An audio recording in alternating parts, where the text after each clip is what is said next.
اور اس پہ ہمارا یعنی پائریسی پہ ہمارا کوئی کنٹرول نہیں ہے.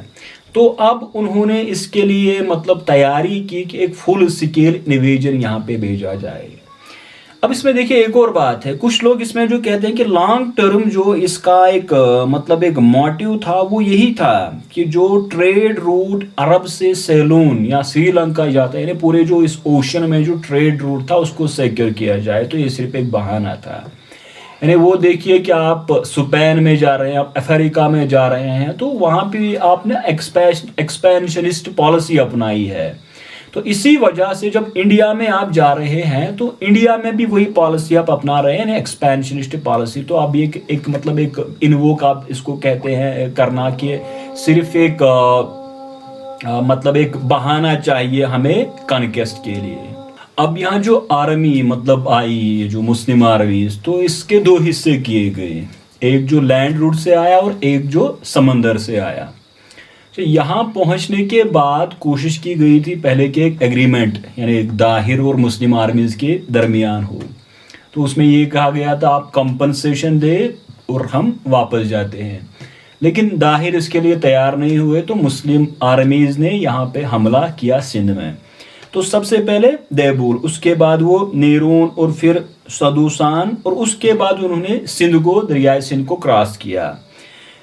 یہاں پہ ہی اصل میں وہ جنگ لڑی گئی تھی جس میں داہر مارا گیا تھا. اس کے بعد وہ روار, برہمن آباد, الرور, باجوڑ, سواندری, تو اسی طرح سے ساکا, بیلمان, یہ ملتان وغیرہ, ان تمام علاقوں پہ انہوں نے ایک ایک کر کے حملہ کیا. اس میں جو ہسٹورینز نے بات کی ہے کہ حلاج نے یہ مطلب حجاج انہوں نے پہلے ہی محمد ابن قاسم کو گائیڈ لائن دی تھی کہ سوائے دیبول والوں کے آپ ہر کسی کو امان دینا.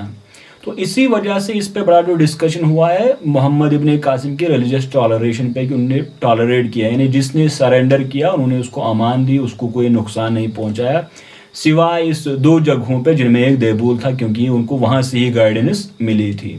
تو اس پہ بڑا ایک مطلب ڈسکشن ہسٹری نے کیا ہے. ریلیجس ٹالریشن جو ذمی اسٹیٹس وہاں پہ لوگوں کو دیا, ان کو مائنارٹی ایک بنا دیا گیا, اور جو ہندوز, برہمن یا بدھسٹس وہاں پہ تھے لیکن ان کو ایک ذمی اسٹیٹس دیا گیا.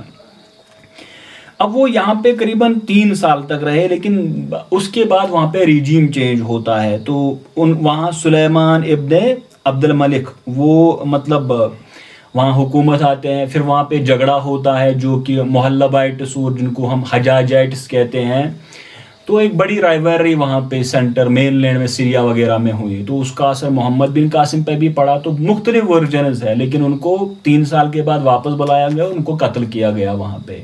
تو کچھ ان پہ الزام لگاتے ہیں کہ انہوں نے وہ داہر کی 2 بیٹیوں کے ساتھ زیادتی کی تھی, لیکن بالاذوری وغیرہ کو آپ دیکھیں تو اس میں وہی جو مین لینڈ سینٹر جو اسلامک لینڈز تھی وہاں پہ جو لڑائی چل رہی تھی اس کا یہاں پہ ان کا مطلب اثر پڑا, ان کو مار دیا گیا وہاں پہ. اب آپ دیکھیے جب وہ واپس چلے گئے تو یہاں پہ پھر سے ریبیلین کے آگے یعنی بغاوت کا آغاز ہوا. تو جو داہر کا بیٹا تھا جیا سنہا, انہوں نے کچھ پارٹس کنکر بھی کیے, یعنی واپس لے لیے انہوں نے کچھ پارٹس. لیکن جو بنو امیہ یا امائیڈز تھے وہ کنٹینیو کیے کہ یہاں پہ اپنے گورنرز کو بھیجے. تو جو ہشام تھے جو ان کے وہاں پہ خلیفہ تھے, انہوں نے عبداللہ المری کو یہاں کا گورنر, سندھ کا گورنر بنا کے بھیجا. اور اس پیریڈ میں یعنی جو عبداللہ المری ان کے پیریڈ میں اجین, مالوا, جیسلمیر, تو آپ دیکھیے کہ یہ پنجاب, مدھیہ پردیش, اس میں ان کے حملے ہوتے ہیں. تو بیس وہاں پہ سندھ میں تھی اور سندھ سے وہ یہاں پہ حملے کر کے آ گئے تھے, اور یہ اسی ہشام کے ٹائم میں ہوتا ہے.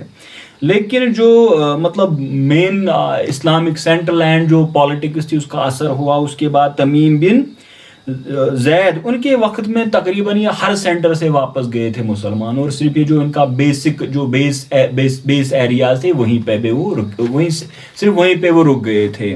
تو ہمیں پتہ چلتا ہے کہ 2 شہر انہوں نے بسائے تھے مدینہ جس کو کہتے ہیں, ایک محفوظہ جو الحکم بن عوام الکلبی نے بنایا تھا, اور ایک المنصورہ جو کہ محمد ابن قاسم کے بیٹے نے بنایا تھا, جو بھی انہی کا مطلب ایک ان کا آفیشیل تھا. تو حکم کے ٹائم میں 2 یعنی ایک ہے محفوظہ اور ایک ہے منصورہ, یہ 2 ٹاؤنز بنائے یا سٹیز بنائی گئی. ہسٹورینز نے ان دونوں سٹیز کے نام پہ مطلب بحث کی ہے کہ اس کا پتہ ہمیں اس سے یہی پتہ چلتا ہے کہ ایک بڑی مطلب تشویشناک صورتحال میں یہ مسلمان یہاں پہ آ گئے تھے، ہر طرف ان کے خلاف بغاوت ہو گئی، اور سوائے قصہ کے ہر جگہ پہ جو وہ اپوسٹیٹی یعنی ارتداد بغاوت کا آغاز ہوا تھا. تو ان دو ناموں سے یعنی صرف یہی اسٹیٹ ایک محفوظ تھی، ایک منصور تھی، جہاں پہ وہ اب سیف تھے.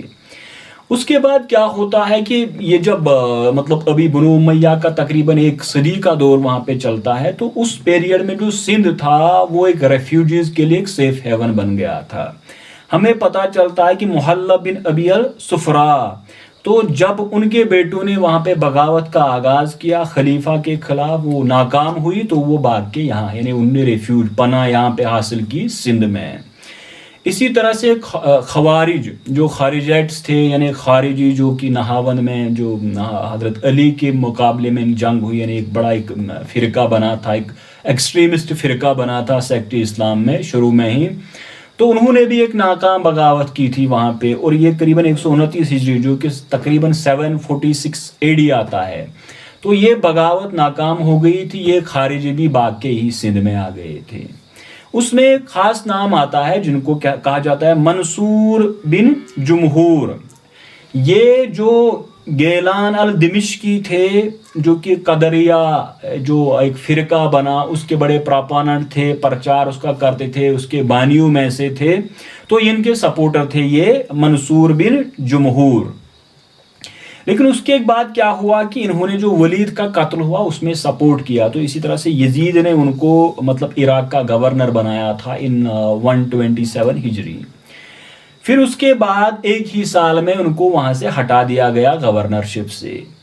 تو انہی دنوں میں جو عبداللہ بن معاویہ یعنی انہوں نے جو وہ آپ کہیں کہ ایک پہلے جو شیعت کے جو مطلب بغاوت ہوئی تھی، اباٹیٹیو جو ایک بڈ ہوئی تھی ریوولٹ شیعوں کی طرف سے، اس میں انہوں نے اس کو سپورٹ کیا، یعنی شیعہ جو فرقہ تھا اس کو انہوں نے سپورٹ کیا.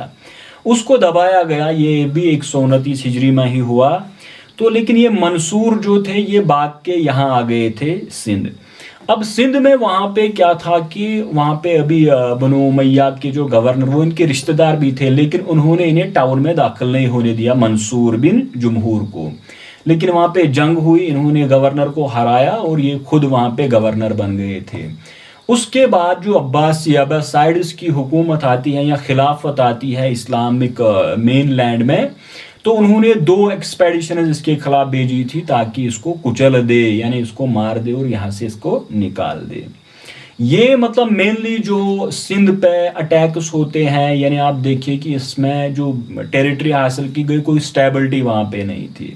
لیکن ایک کلچرل امپیکٹ اس کا ضرور ہوتا ہے، خاص کر وہ جو حدیث سائنسز ہیں یعنی علم حدیث میں ہوتا ہے. ہم دیکھتے ہیں کہ یزید بن ابی قبصہ السقسقی، ابو حفص العبدی جو کہ بصرہ کے تھے، الربیع السبی، عمر بن مسلم البہیلی اور المفضل بن محلب، یہ حدیث سکالرز تھے جو اسلام یہ جو سیریا عراق اس سے یہاں پہ سندھ میں وہ آ گئے تھے اور یہاں پہ لوگوں کو حدیث پڑھا رہے تھے. اور یہاں سے بھی سندھ سے بھی کچھ لوگ گئے تھے جنہوں نے حدیث میں بڑے ایک مہارت، یعنی سندھی منصوری حدیث کی اسماء و رجال جراوت عادل کی کتابوں میں یہ نام ملتے ہیں. تو ان میں تھے ابو محشر جو مدینہ میں تھے اور 170 ہجری میں ان کا وصال ہوا، یعنی یہ دنیا سے گئے.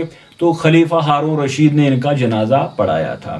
اسی طرح ہمیں ملتا ہے ایک رجال سندھی جن کو کہ ارکان الحدیث کہا جاتا ہے، یعنی جو اصحاب حدیث ان میں ایک بڑا نام ان کا ہے، اور یہ بھی یہاں سے سندھ سے ہی گئے.